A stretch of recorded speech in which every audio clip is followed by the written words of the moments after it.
Hi, I'm Jeff Altman, the Big Game Hunter. I'm a career and leadership coach, a former recruiter. I used to do recruiting, did it for what felt like 100 years. In fact, it was more than 40.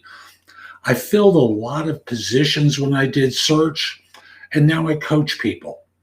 And in coaching, I work with people who are involved with a job change, improving their hiring process, managing and leading, helping them with workplace related issues so folks perform at a higher level. In addition, I create a lot of content. So, for example, I have a channel on YouTube, Amazon, and Roku called Job Search TV. And, I've got thousands of videos on YouTube and I'm sure thousands at this point on Amazon. Roku, I'm not sure what the numbers are because I started a little later there, but thousands of videos on those platforms. In addition, I host the #1 podcast in Apple Podcasts for job search called No BS Job Search Advice Radio. Let me say that again. No BS Job Search Advice Radio. More than 2,100 episodes over more than 10 years, helping people with a job search, just like I do with Job Search TV. I've also written a number of books. And if you look for me on Amazon, you'll see I've got 8 books and guides toward job search under a series called Job Search Essentials. I'm working on a new one now. I'm not going to talk about it yet, but the long and the short of it is I'm a pro at job hunting and hiring. And as I became more experienced as a professional, I started to get involved with helping folks with other aspects of their career. Today, when I do career coach office hours, I answer questions I've received from people during the week that I didn't have a chance to get to. And then every once in a while, I stick in a question or two that I've already answered just to make sure that, just because I know the question's relevant for other people as well. So I've got 6 questions today, and let me just get them up in front of me. Here's one. A big problem in tech recruiting is labeling roles as senior when they're clearly junior jobs. Any idea why they do that? Yeah, I do. And there are many reasons. One of which is it makes people feel good to be called a senior when they aren't. And it's also a way to pay less experienced people more money without having to pay real seniors more. There's also the creation of a salary compression where seniors feel pressured to take less. But the real thing is about making juniors feel good by being called seniors. I know it's dumb because the reality is juniors can't do the work of seniors. But employers look at it from the standpoint of, hey, we're getting someone for less money in this job title, and it just works for us that way. So that's the primary reason. And there are a couple of secondary ones. Like, for example, if you're a senior and you have juniors reporting to you, well, actually, let me back up for a second. If you're a junior and you get a senior title, you're able to get paid more. An employer is able to slot you into that range, even though you may not be qualified for the work.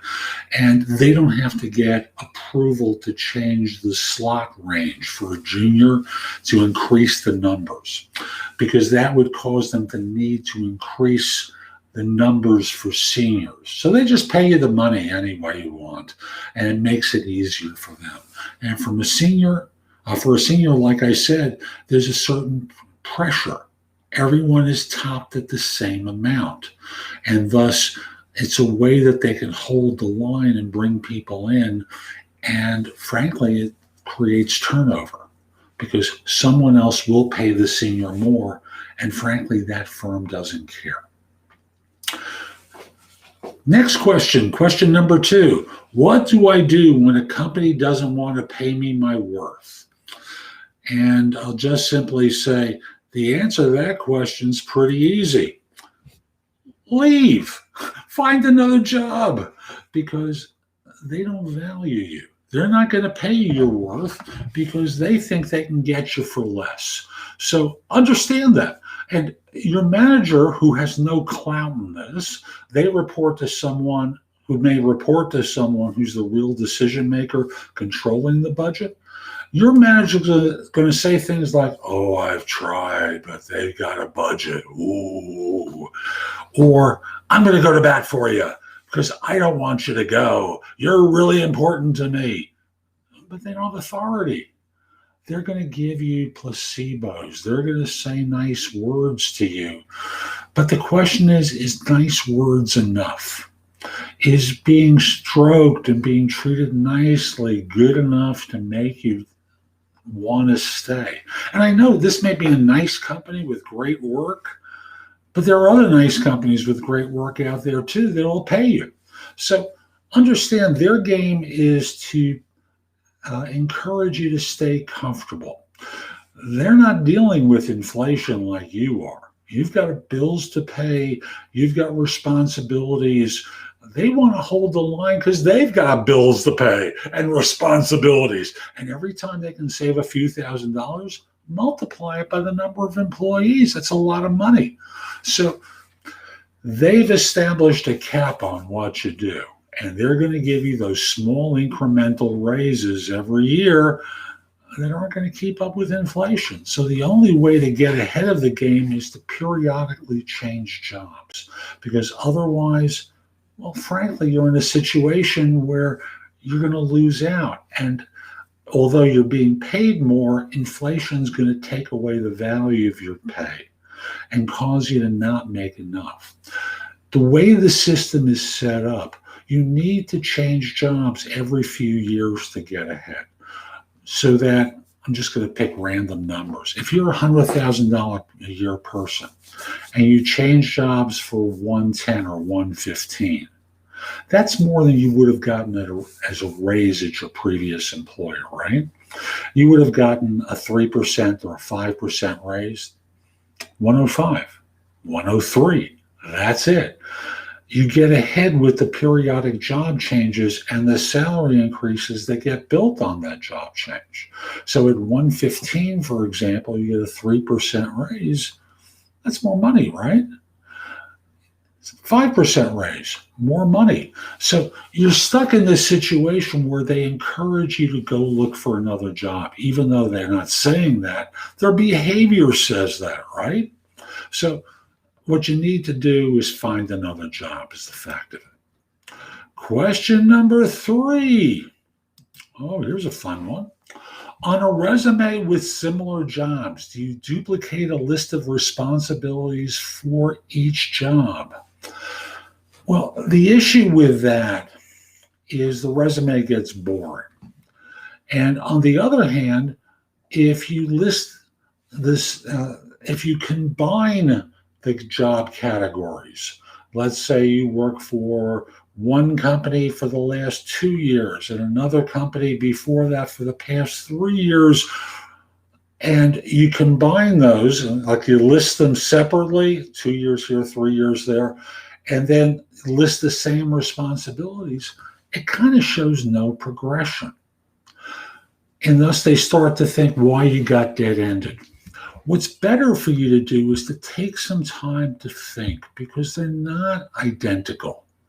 They're similar, but not identical.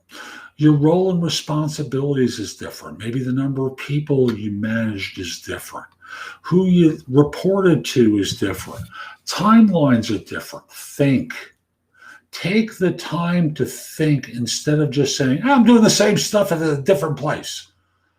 You're not. You're doing different work at the second organization. Show it differently. Tell the story. How much you may help the firm make or save or percentage improvement is different. I'm trying to give you ideas of how you could approach this because it does make a difference. Next question. Can potential employers legally view your social media accounts before offering you employment? Ooh, the fear. Ooh, the fear. And I'm just going to say, what do you think LinkedIn is about? They're going to your LinkedIn profile to see your background. Many of them are recruiting you off of LinkedIn. LinkedIn is a social media platform, right? They can find you on YouTube. They can look at you on Twitter and Facebook very easily. Now, legally in the United States, what they're supposed to do is if they find adverse information, they're supposed to let you know about it if it causes them not to hire you, because it's like a reference. And thus, they're supposed to tell you, but you got to prove it. And that's hard to do. Like if they look at your LinkedIn profile, they can put themselves in private mode where they're not looking at your account and having you be able to see their name. And thus, you've got to be able to prove that that was the reason why you got turned down, and thus file a complaint under the Fair Credit Reporting Act with whatever agency that is. It's going to take you time. You're going to lose the job anyway. So don't kid yourself. They're entitled to look at your background clandestinely. Vasant, I hope I pronounced your name correctly. Thanks for your message. Let me try addressing it right now because I was just finishing that last one. I was a stellar performer at this particular company in 1997. Was made crazy in 1998, forcing me to quit. I recovered recently. How do I rejoin that firm after a bad career? Okay, so the question comes down to, is there record keeping? Can they identify you as being the same person as in 1997? Now, I've got to ask you, why would you go back to a firm that made you nuts? I know it's a great organization that you referenced there, and they do a lot of hiring. But going back to a firm in a role that made you crazy, think twice about that. Also, recognize there's probably data. Your name may not be unique, and thus they can track you down, and thus see what their experience of you was at that time. And also, you said, was made crazy in 1988, forcing you to quit. The work may not radically change since then. Yes, you'll be at a higher level because we're talking about 20 years ago. But the reality is the way they conduct themselves may not have changed. And if they find the old information, it now is a subject area for discussion. And it may work, it may not work in discussion. So I would apply.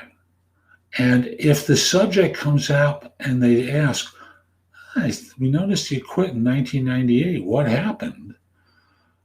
You don't say, I was made crazy.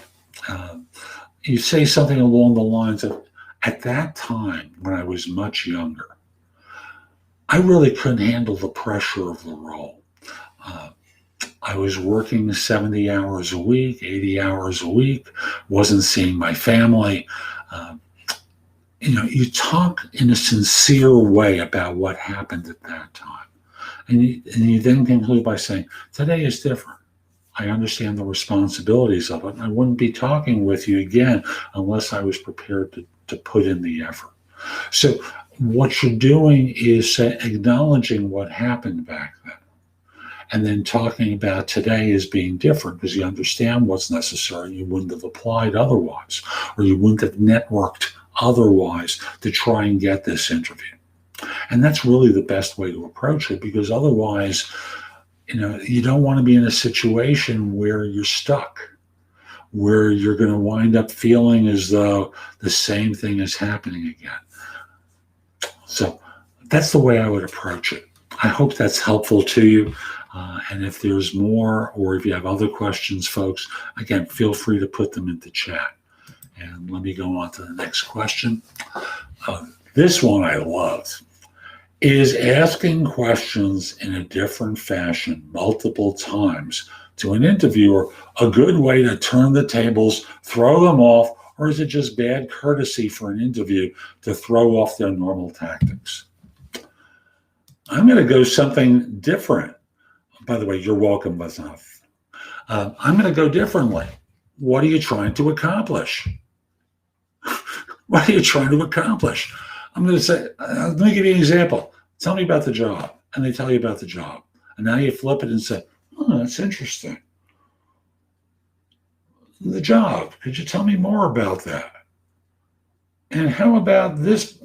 Like asking the same question from three different directions to try and get a different answer. And like you said, all you're trying to do is throw them off their game. Well, you know what the reaction is going to be? They're not going to hire you. So stop trying to be smarter than you really are, because what you're doing is being arrogant. You're being obnoxious, and you're not accomplishing anything because all they're going to do is turn you down, because this is a game on your part. Why not go for sincerity and just simply say, well, let's say they tell you about the job. And you've noticed that what they describe about the job is a little bit different than the questions that they've been asking you. And thus, the way that you approach it is by saying, you told me about the role, but I noticed a lot of your questions were about this that you didn't mention over here. How does that really play with all of this? So you ask a clarifying question to understand, instead of playing this game of asking questions from multiple angles in order to throw them off. Like, what do you accomplish? So, folks, be smart about these things, and don't try and turn the tables, as this person referred to it on the interviewer, because they have the ultimate ability to say, we're not going to hire you. Last question for today. How can we ask for more time to prepare for an interview? Now, I want you to understand there's always competition for these jobs. See, you don't have to schedule right away. You can schedule 2 weeks out. And if you say, I'd like a month to prepare, what is that telling them? You're not ready. You're not capable. You can't do this job. It's not part of your DNA. And thus, right away, they know you're not really qualified. So preparing for the interview and asking for a month to prepare, goofy. Now, what you can do is schedule the interview and then a day or two before say, oh, I have to be at a meeting at that particular date and time. Can we schedule it for next week?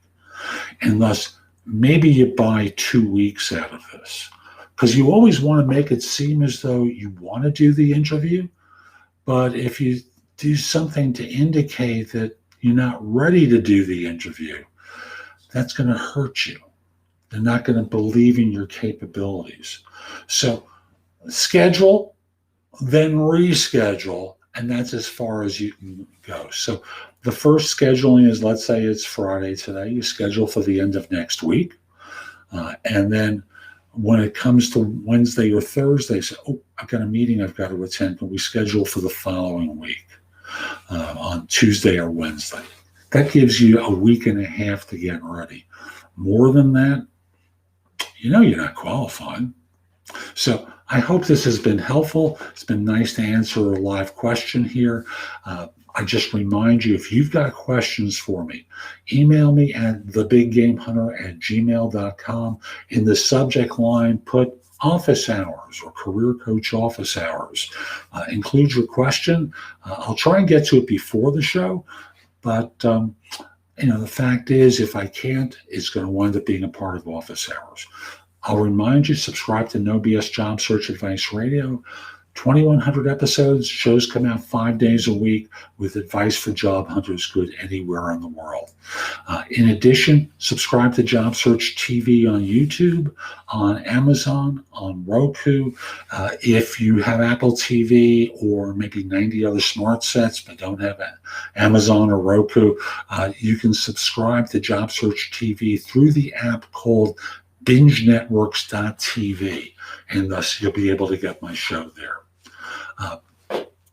Again, I've got a lot of books on Amazon, and the last thing I'll mention is I coach.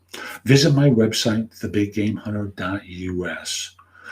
You can schedule time for a free discovery call at the site or schedule time for coaching. I'd love to help you. Hope you have a terrific day. I'll be back next week. And in the meantime, be great. Take care.